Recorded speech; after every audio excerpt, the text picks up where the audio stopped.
So the first requirement of moving into a new dimension is what we call consecration to God. Consecration. A man that is not consecrated is going to use God to serve his purposes.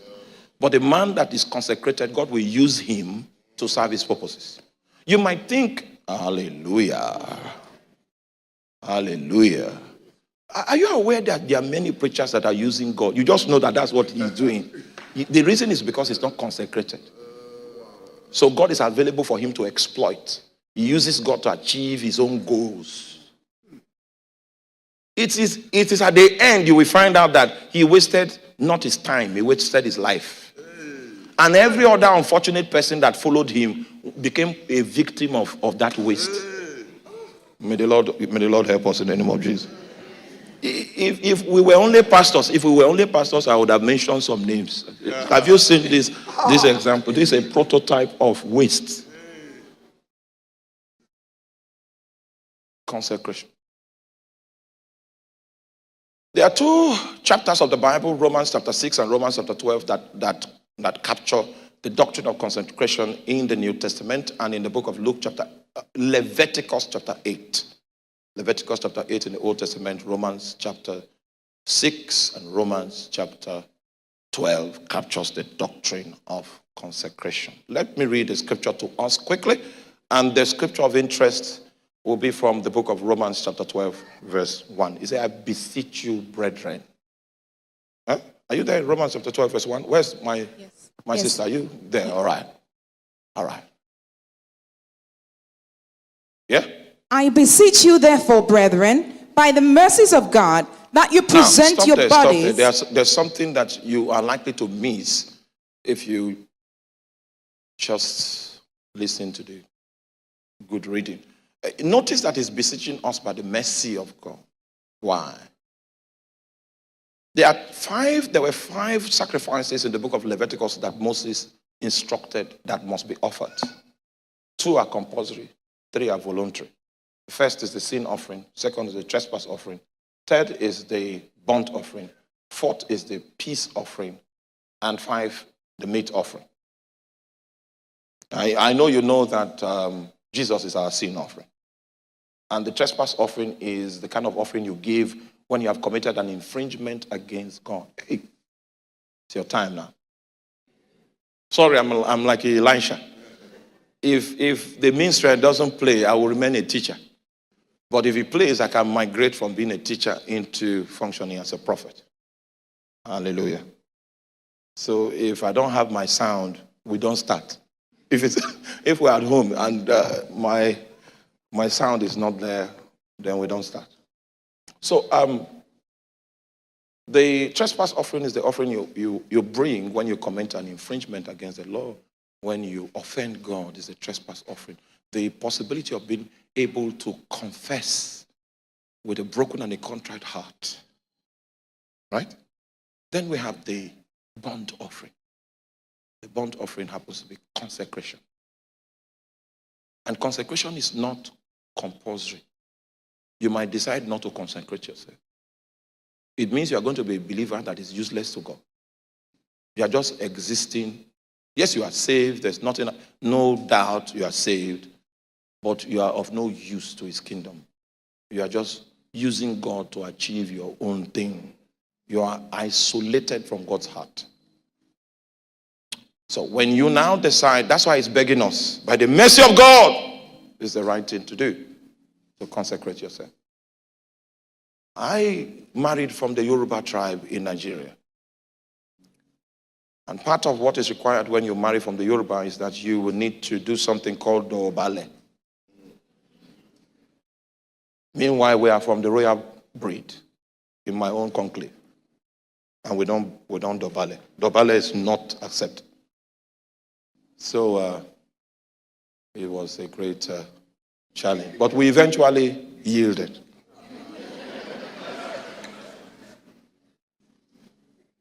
When they gave me the list to get the items for the bride price, it was written in Yoruba language. The first need I had was to get an interpreter. On the list was a certain kind of fish that was not in our waters. I had to travel to Ilorin And when we brought all the items and put on the field, it was a mountain. It was when I married I realized there was something I didn't pay for. My wife's love. But if she's reasonable, having seen the trouble I went through to get those items, she's supposed to give me for free. That's what Paul is saying, that I beseech you. Jesus paid for your bride price was his blood. Now I beseech you to be reasonable. That if he has paid this price, you are supposed to give him your love for free.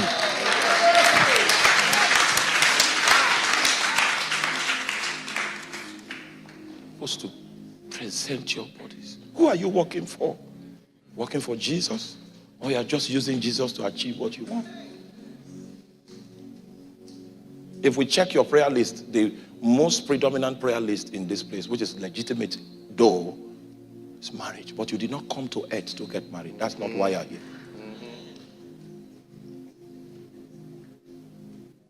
When your life begins to serve that good that is on the heart of God, then that's when you experience what is called prosperity.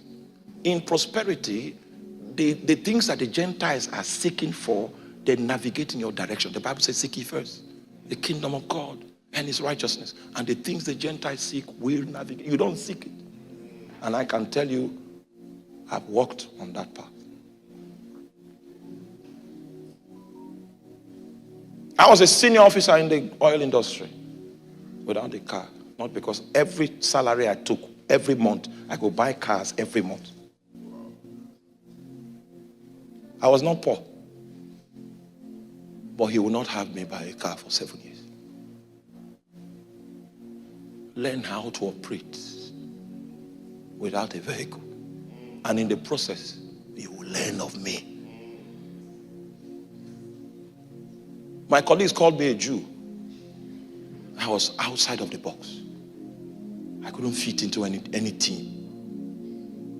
Because when I come with my own philosophy. And I'm so bold that you can't change me. I have a pact with Jesus and I'm not hiding it. A lot of persecution I had to suffer because of my position. But you know what? I knew the job. If you want to get the job done, you need to find me. But if you want to play politics, I'm bad at that because I have a master. I have a master. And all I do is to serve his will. Consecration is going to make you God's man. Your preference, your scale of preference, your prayer list, everything is going to change. Because life in consecration is different. He gives you what you pray about even though your needs are obvious. And for a long time, he may not even give you the opportunity to pray for your needs. I know you don't know that life. Oh, you never shift. You never shift into dimensions if you are not a consecrated entity. Meanwhile, you can live in another ecosystem that is advanced to his government. It's possible. But if you want to play according to the script, consecration is not a choice.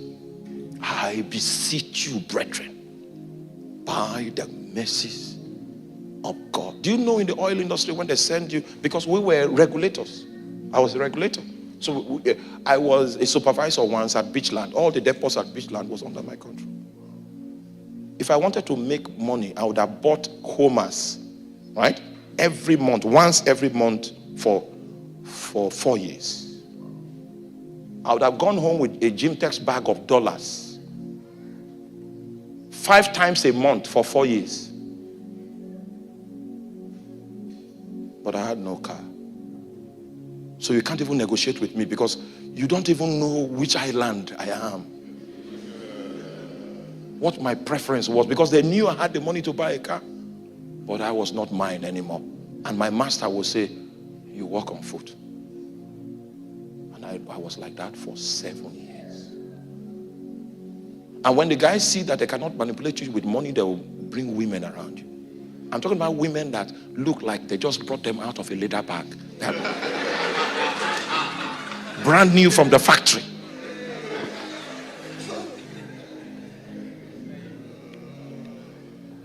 When that one didn't work, then they say I'm a member of a cult.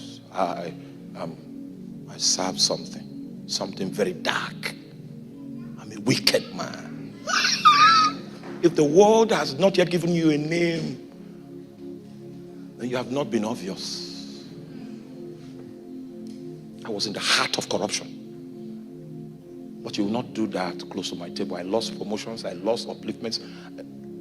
Trainings. I was supposed to go abroad to Houston. What they'll do is this. They'll program me 2 weeks before the training so that I cannot go to the U.S. Embassy to get a visa. And they did that 3 times. Your own stuff will not just work, but for every other person it will work. And I was not sad because I knew where I was. I was not of this world. There is one that brags about me. His name is Jesus. When it was obvious after 7 years that what you seek is not your glory, not your comfort, then God put something on me. And the thing he put on me brings cars, so I don't need to buy cars anymore. They come. Do you understand what I'm talking about? If I pray here in the name of Jesus, something will happen. But I was in the wilderness for a very long time. My time in the cave was too long. Ministers of the gospel looked at me and pitied me. That this your own path is not. It's a strange path. The only person that felt I was a champion was my wife. In her eyes, I didn't need to fight to be a champion.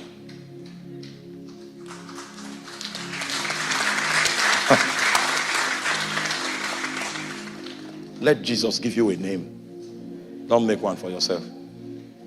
The second requirement is faithfulness. If we check your diary, the things that he said to you 12 years ago, 15 years ago, are you still there? Or you've decided to change your job description? I was an usher, pastor, at the door. I was the one that welcomes people in. I'd started operating the gift of prophecy there, but my designation was at the door. And there I was. It was still at the door. Jesus came and he touched me. I was there at the door. Oh, if you deploy me now to the ushering department, you will see how effective I can be because I was there. That's my place.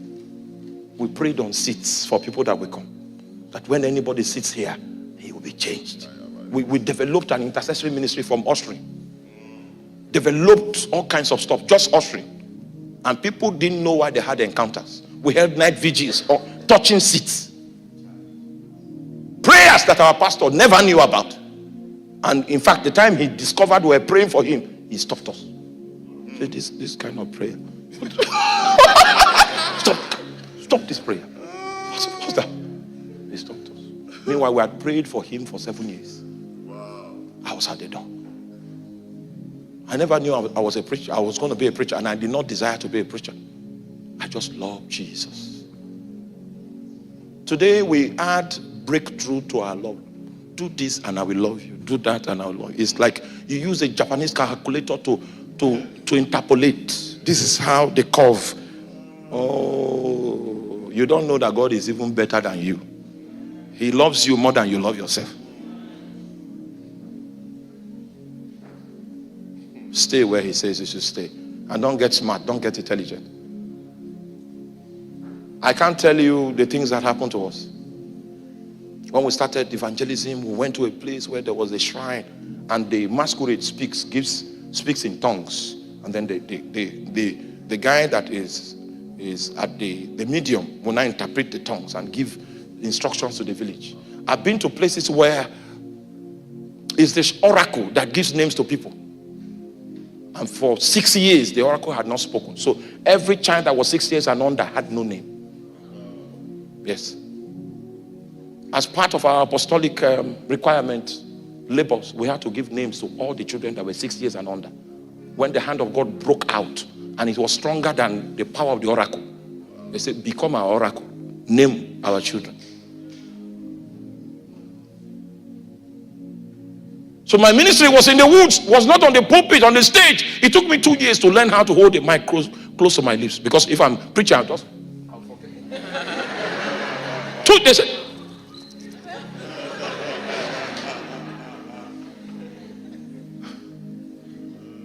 Stay there. I never knew God would send me to the nations. I felt I was most suited for the rural areas.